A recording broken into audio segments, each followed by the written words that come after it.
I've tried to share XRP, XLM, XDC because they're an easy share around the QFS and the new quantum financial system.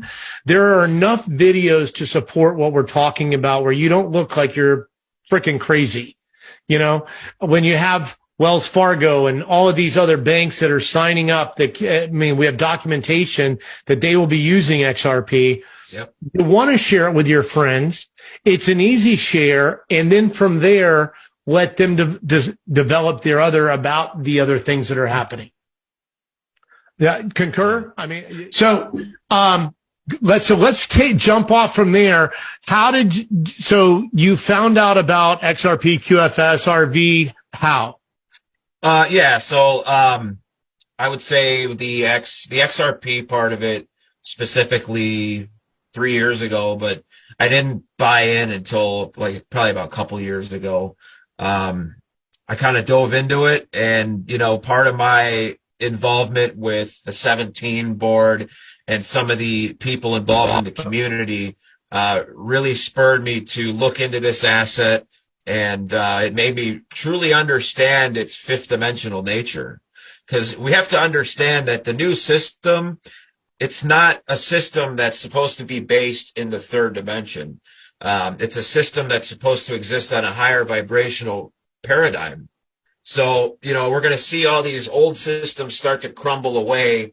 And during that time, we may see that same thing happen to XRP and XLM. But when it's all said and done and everything happens, you're going to see those ISO coins, rule, as the assets that are running are the rails of the new financial system. So, yeah. How would you share with someone, that only knows Bitcoin, Ethereum, because they're the most publicized, talked about coins out there? If you're not in that world, how do you, in your, in the way you communicate, how do you share with them talk about ISO, the 222 the 7 coins, and why, and how they work in the ecosystem, if you would, please? Yeah, I can do that. First, I just want to explain, if I'm introducing these assets to somebody, it's kind of like hearing the truth. The truth, it must be realized by the individual, right? The same thing must be done with XRP and XLM and these ISO coins. You can tell people about them, but if they're not meant to own this asset, they're not going to respond well to it.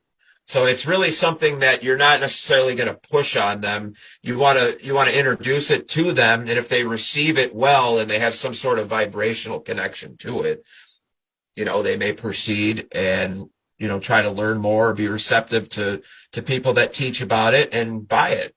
And that's kind of how we have to look at it when it comes to informing people of it.